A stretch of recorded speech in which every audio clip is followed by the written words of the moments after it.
Un programme très chargé ce soir dans Là où ça bouge. Dans quelques instants, nous viendrons admirer la venue d'un nouveau tableau au Musée des Beaux-Arts de Caen, d'un peintre italien célèbre qui s'appelle Caravage. Nous irons dans la rue découvrir les Twins.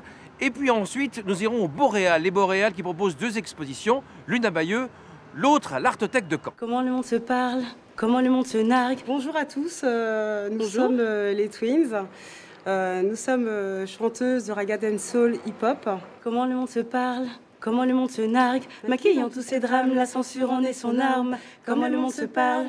Comment le monde se nargue? Comment caresser l'espoir d'égalité sans faire d'histoire? Comment le monde se parle?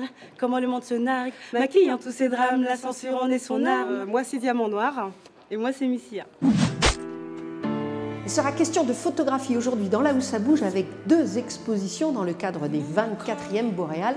À droite, l'Artothèque de Caen qui accueille Joachim Enroth et à gauche, le Radar de Bayeux qui accueille Susanna Esselberg.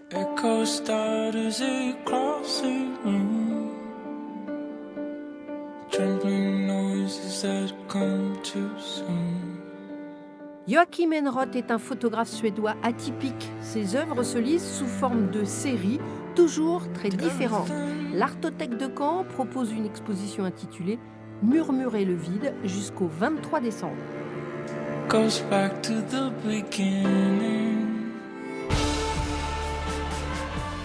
À Bayeux, le Radar accueille jusqu'au 10 janvier la photographe Susanna Esselberg. Poésie, dérision, humour noir, scènes d'intérieur ou de nature, les êtres humains sont le sujet central de cette artiste suédoise.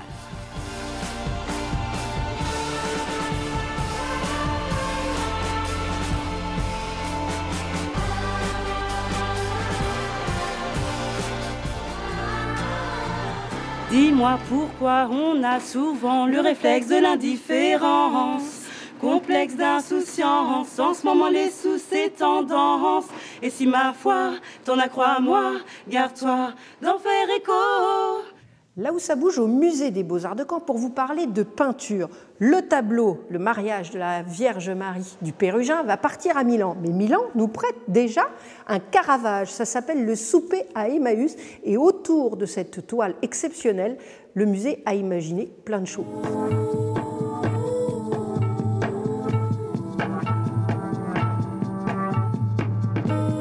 Ce peintre italien est important parce qu'en fait, il a fait un peu une sorte de séisme à l'époque où il a commencé à peindre, c'est-à-dire à la fin du XVIe siècle, au tout début du XVIIe, en représentant des personnages fortement naturalistes dans des scènes sacrées. Ce qui n'était pas coutumier, ce qui existait déjà, mais dans des secteurs plus marginaux de la peinture.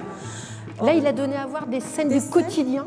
Voilà, des scènes du quotidien, des personnages plutôt du quotidien, qui rentraient dans l'espace pour représenter l'espace, le sacré.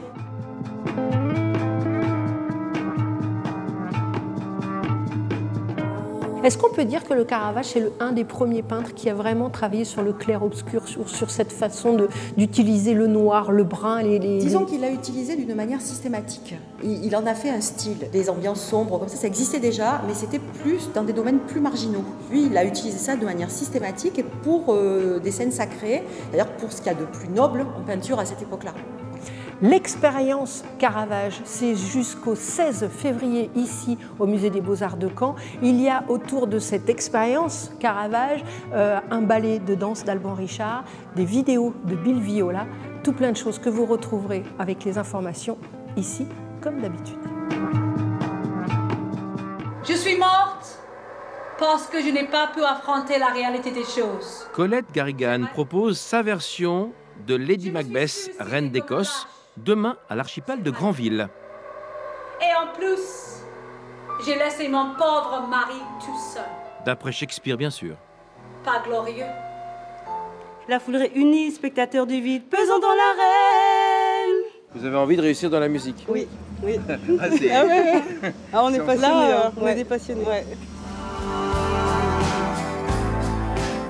Info de dernière minute, Souchon-Woolsey en concert ce soir au Zénith de Caen. Il reste quelques places. Dépêchez-vous, c'est à 20 h.